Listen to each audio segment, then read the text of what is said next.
Hello, everyone. Welcome to our first ever live episode.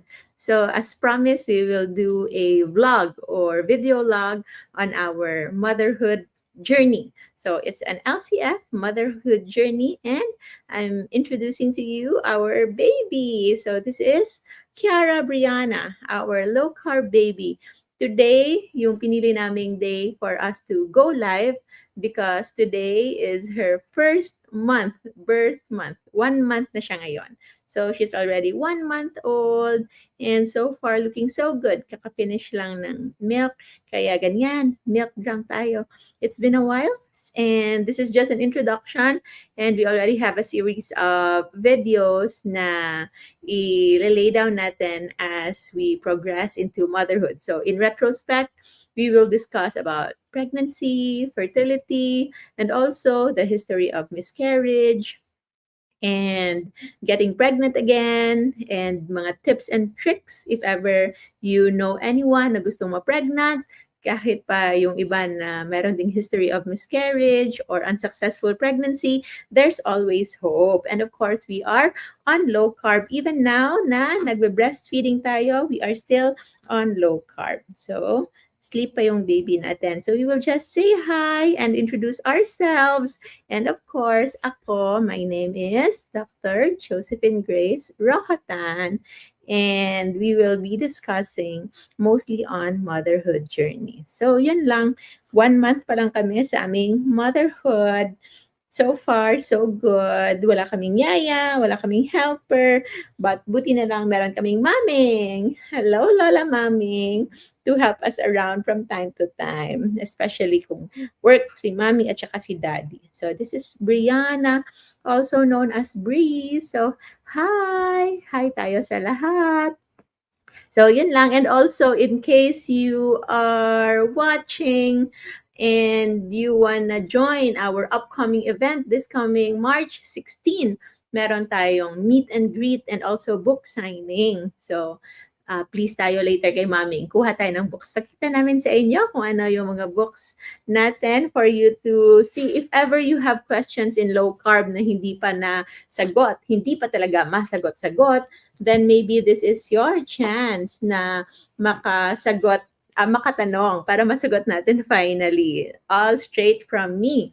So, directly magkakaroon tayo ng program, a little program on how we started this journey and then ano yung mga progress natin and of course, introduction on each book and kung ano yung mga usual na mga questions and how it can help you. So, a little part of that, of course, is on pregnancy and fertility. Kasi maraming question about fertility din. Maraming may iba na gusto magka-baby or mag-second baby but hindi pa sila natulungan. And of course, we will still have our live videos on health and wellness, on diabetes, on hypertension and all that. But sa ngayon, focus muna tayo on motherhood. So this is the first book, and this one.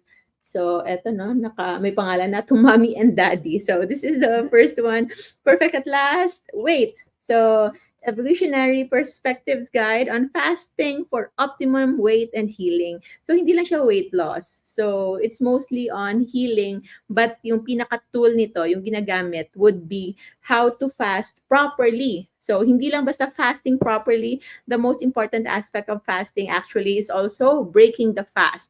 So hindi lang basta marunong ka or magaling ka mag-fasting, the important part of maximizing kung ano man yung makukuha yung benefit when it comes to fasting is also what you eat in between your fast. So, hindi pwedeng naka-fasting ka lang at hindi mo iniisip kahit ano lang yung kakainin mo. That was our mistake before now when we started.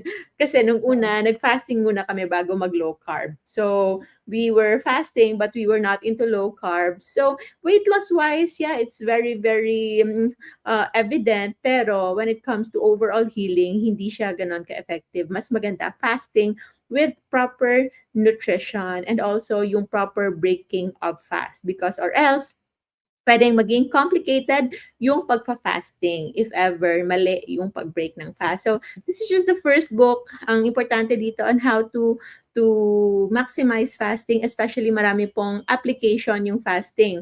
Yung iba for shrinkage of tumor, may mga tumor na pwedeng lumiit with fasting, and also mental health, improvement of our psyche. So all of those things and many, many more things, and mostly yung correction talaga ng ating way of eating, na hindi tayo dapat magpa-enslave sa food. So yan. So yan yung first chapters dito, truths about eating and fasting, and you will learn kung ano yung mga mechanisms sa ating katawan on fat storing and fat losing.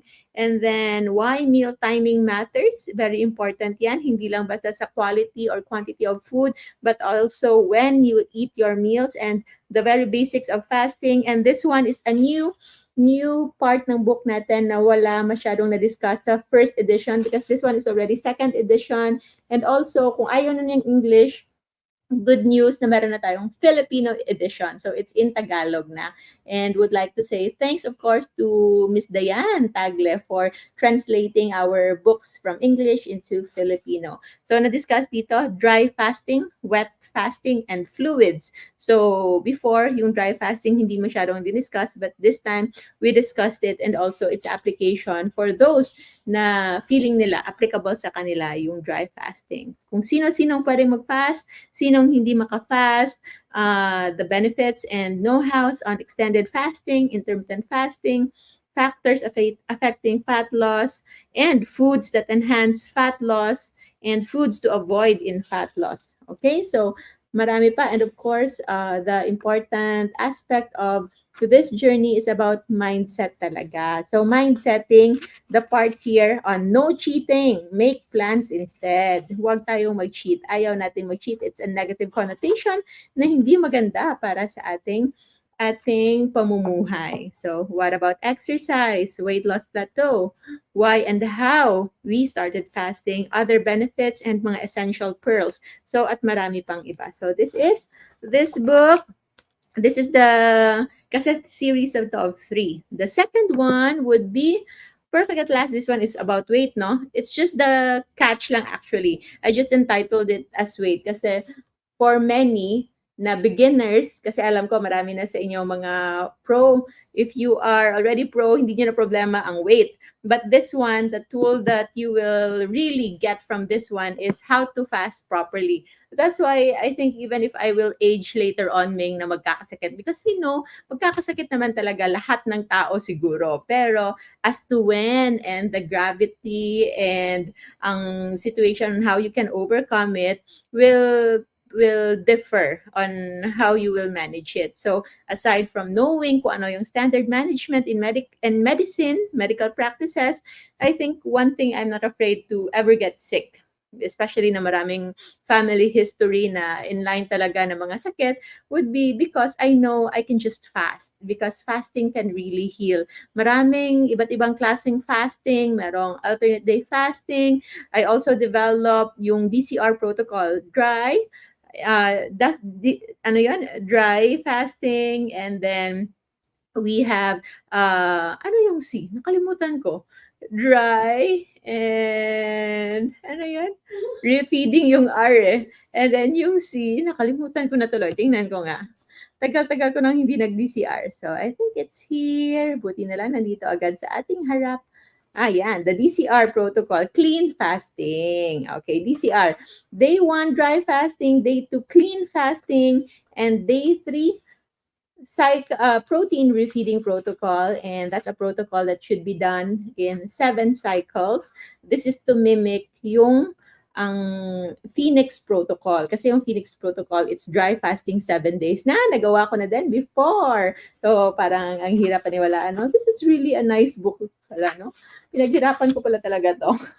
Nakalimutan ko na. Pero pinaghirapan ko pala talaga to. Like that one. So, this is the DCR protocol. So, merong sample dyan kung kailan ka magsisimula. Like on Sunday, anong gagawin mo sa Sunday. And then sa cycle 1 ng dry fasting, cycle 1 ng clean fasting, and cycle 1 ng refeeding, and how you can replicate these cycles into 7 cycles. So, yan. That's the first book. So, kahit pa hindi na kami super OA mag-fasting ngayon, but the experience and the knowledge that we have with fasting, hindi na talaga mawawala sa amin. So, we're no longer tracking our fasting time, 'di ba?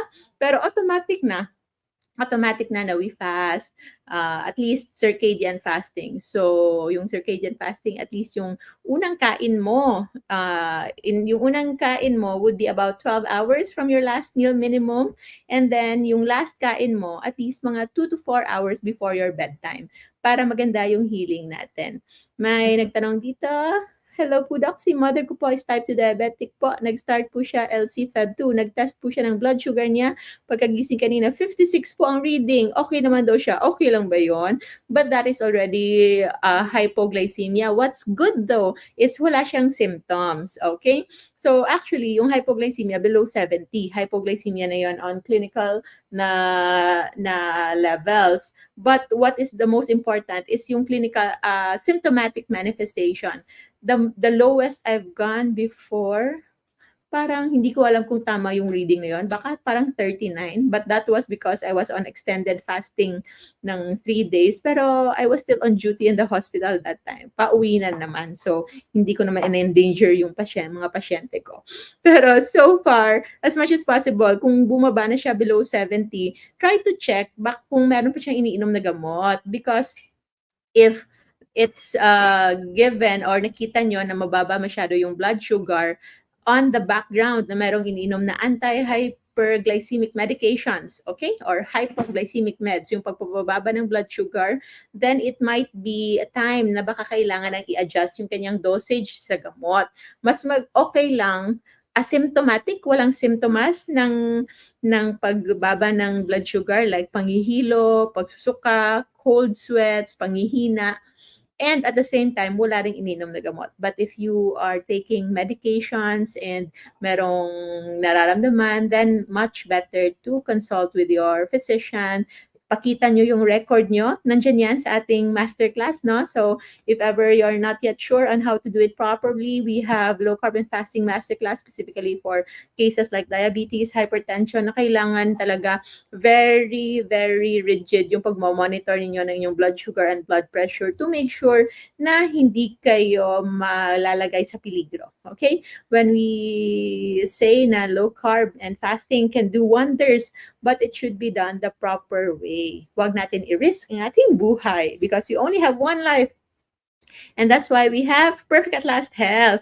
Book 2 was made because not everybody is interested in weight loss, but a lot and everybody should be interested in health. So ano yung subtitle ng book 2 natin? It's Eat to Heal. So ano yung pagkain? Paano ang paraan ng pagkain na tayo ay mag-heal pa din? So yun yung ating importanteng kailangan gawin. So this one is, yeah.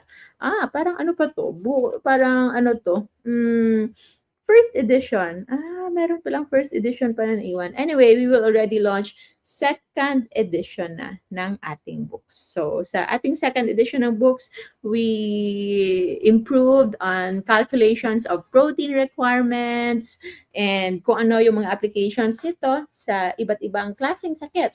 So, we have diabetes, hypertension, fatty liver, chronic kidney disease, tumors and cancers, obesity, elevated cholesterol, childhood diabetes, and childhood obesity, PCOS, acne, infertility, allergies, joint pains, and other inflammatory diseases, and of course, aging versus longevity. May mga tips and tricks din dito like how to get a sweet fix without the sugar kasi maraming naghahanap ng quick fix, quick sugar fix or sweet fix. So prevention and how to start by cleansing your kitchen. So cleansing starts in the kitchen and having a low carb grocery list kung paano ito gawin and having a healthy and sustainable living mindset. So this is for book 2. It's Eat to Heal. And the last book, last but not the least, these ones are available in Amazon. Kaya lang kapag nagpa-ship kayo sa Amazon, parang baka mas mahal pa yung inyong shipping fee kaysa sa books natin. So this one is Perfect at Last Wellness. So, parang favorite to ng karamihan na hindi naman masyadong interested sa, wala namang mga physical, medical condition, but just want to have a lighter, more positive, and happier mindset. So, this one is more on mental health na meron ding touch of part pa rin ng ating health and well. So, ito yung pinakamakapal pala, oh. Marami-rami din pala ito. So, internal calm amidst external chaos. So, we will be having our, hindi na siya book launching kasi na-launch siya last year, but this is going to be a book signing event. So, on March 16, we will have a book signing event here in BGC area. And we will send you yung final na location sa mga magko-confirm. So, how to qualify for our meet and greet and book signing event? Just buy at least 3 of these books. Kami na ang bibili from Amazon para wala na kayong babayarang shipping. And then you can, at least yung shipping na babayaran is just local shipping na lang. And then you can get it from the event mismo for book signing and little chismis. Pwede tayong magkwentuhan. And of course, if you have questions that you've been meaning to ask about low carb and fasting, ay sasagutin natin yan directly. And of course, meron tayong mga partners sa ating event. Can I borrow my phone, Ming? Ang ating mga partners kasi they will be there, and to surprise everyone na mag-a-attend ng ating event, you will have free low carb goodies and certain stuff. Okay? Marami silang ibibigay, and we would like to thank them, of course. Ipapakita natin ang list natin ng ating mga sponsors and partners for this event. So we have Perfect Match, Low Carb Selections. We have Cocina ni Gracia, Gabri's, Lorene, Theo Broma, Chapes, and Keto Mojo. So thank you so much, guys, for making this event mabubusog ang lahat para sa ating event on March 16. That's just 1 p.m. to 3 p.m. So 2 hours lang, meet and greet lang tayo, book signing and everything. So, sure Hal, if you are in the US, this is available in Amazon.com. So, I think 1 day shipping lang if you are in the US. So, just search Perfect at Last Health, Perfect at Last Wellness, Perfect at Last Weight, and then my name, Dr. Josephine Grace Rohotan. And yun ang makikita mo. So, usually yan. So, that's the author. And this is already second edition. There's also Filipino edition. So, kahit naman di ka mag-low carb, magkakasakit ka rin naman. Yeah, that's true, Sir Greg. So, ang difference lang when it comes to, for us speaking for myself and for Mami and for our family who's doing low carb, mas madali kaming nagkakasakit kung hindi kami naka-low carb. So, especially na kung hindi ka nag-iisip masyado, it's so easy to consume so many sweets and inflammatory foods, especially with breastfeeding and pregnancy. Sobrang grame yung yung sakit. Grabe, sobrang dami yung mga pagkain na ginagawa lang excuse. Ginagawang excuse just because they're pregnant, just because they're breastfeeding, ay kain na lang ng kain ng kahit ano, just so na may excuse. But with my baby, so yung naka-low carb kami, no, the whole time. But to think, halos nakatumad-timad lang kami nung whole pregnancy, 2 meals a day lang. Maximum siguro 2 meals and a snacks in between. But usually, I was on unintended fasting. Hindi ko naman pinapwersa, but normal lang na mga 12 na kami kumakain. First meal and last meal would be around 7 or 8 in the evening. May mga paminsan-minsan lang, not more than 5 times or 10 times siguro na nakakain kami late night or midnight or yon biglang gugutumin. But the whole pregnancy, hindi umabot siguro ng 10 times. But normally, generally, maybe 80 to 90% of the time, we were on 14 to 16 hours fasting daily, 2 meals, minsan may light snacks, and our baby is still 3.4 kilos. And ngayong 1 month na siya ay nasa 4.1 to 4.2 kilos na. So, so far so good and still on low carb. Okay? So, yon. And that's why kahit tayo ay magkakasakit man, lahat naman eventually kasi wala pa namang na discover na totoong fountain of youth talaga na wala talagang magkakasakit. But we want to delay it as much as possible. And also, the most important part is we know what to do if ever magkasakit tayo. And if ever you want to avail the books pala, just message our Facebook page or pwede nyong i-message yung ating admin through, sana yung number natin dito, through our Viber or WhatsApp. So, 17 plus 63 lang, no? 993-1239. So, Cherise will handle everything, but she will be online comes tomorrow. So, Monday to Friday. So 993-1239 Viber or WhatsApp if ever you're interested with the books or message our page. Okay? So it's going to be a pre-order sa ating book. So here's our books. Yan. So, healing is faster with low carb. So ako from CS, from cesarean section, able to walk and take a bath na 1 day after the procedure. And also, maming, 1 week after akong nanganak, maming was also diagnosed with ruptured appendicitis. So, ruptured appendicitis si maming. And healing is also very fast. Yung follow-up niya sa kanyang surgeon, hello, Dr. Christopher Galang of St. Luke's BGC. Maraming salamat po for attending to Mami and for being very kind and generous sa kanyang treatment. And nagulat siya nung nag-follow up si Maming na walang sakit kahit ginaganon. Pinipress-press yung surgical site, walang nararamdamang sakit si Maming. So, konting-konti lang. Pero nothing na hindi kaya. And hindi na siya pinabalik for follow-up because she's fully healed at her follow-up. 10 days ata yun. 10 days post-op. So, yun. This is just our introduction. And this is our baby Bree. Yan, tulog na tulog pa. It is milk drunk ang aming baby. Yan. So, it's just an introduction for our series. It's gonna be an LCF Motherhood Journey, Episode 1, Introduction. We'll schedule yung next episode natin. If ever we will discuss other things in low carb, Q&A tayo, and on other aspects of healing, specific diseases. So, we will have another time for that. So, ngayon, chika-chika lang muna, everything and anything under the sun. Yan. Yan. Ay, naiinitan na ang baby. Grabe yung no? Yung sweating na. And I think this is time to say goodbye muna. Maraming salamat po sa lahat na nandito. Watching from Rizal. Nag-hello na sila kay Bree. Hello din po sa lahat. Yan, that's our baby. That's our very mabait and sleepy baby. Yan. So, harap ka dyan. Smile ka ba? Tulog na tulog eh. So, this is Cara Brianna. So, si Brie ang aming baby. Brie is like the cheese, B-R-I-E. So, yan. Doc, merong tanong. Magpa-test ng blood.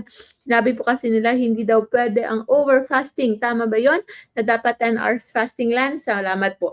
Yes, tama yon because ang standard na tinitingnan is on 10 hours fasting.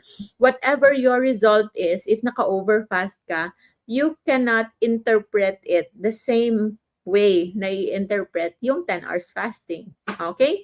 Kasi yung standard is 10 hours na fasting lang. But hindi pwede naman na magpa-test ka kung gusto mo, pero hindi yon tatanggapin ng doktor to analyze the result. Like, hindi siya makaka-interpret if you're diabetic or not diabetic kasi nga, hindi standard yung fasting time.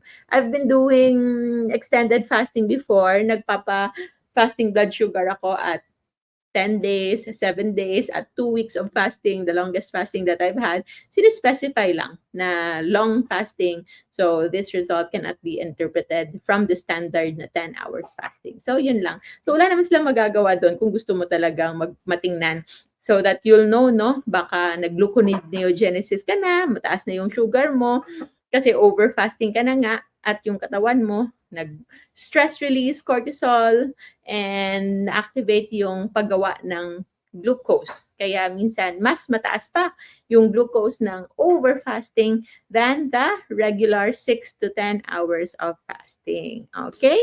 So, yan lang po. Our books right now na from Amazon lang, and we are just purchasing ahead para hindi na mahirapan yung mga nasa Pilipinas, so that we will just shoulder the shipment and yung local shipment na lang. So just message lang yung mga pages natin, and also our WhatsApp or Viber number at 09 or +63 917 993 1239. It's just very, very easy to memorize that number, di ba? Na-agree si Brie, nagsasmile. 917 993 1239. So, yan. Thank you so much po. So, the books in Amazon would cost around 1,100 per book ata. But if you will get the 3, it's just 3,000 pesos lang. Na? Thank you so much. Yes, thank you, Sir Ronald. First, 1 month na si Brie, kaya meron siyang flower dito. Symbol ng kanyang 1 month on Earth. Okay?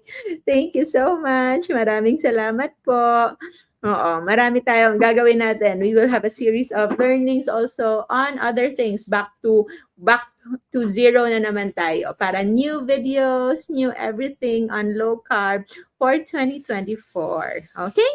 So, yun lang. Bye-bye, everyone. Thank you so much. I'll see you again next time.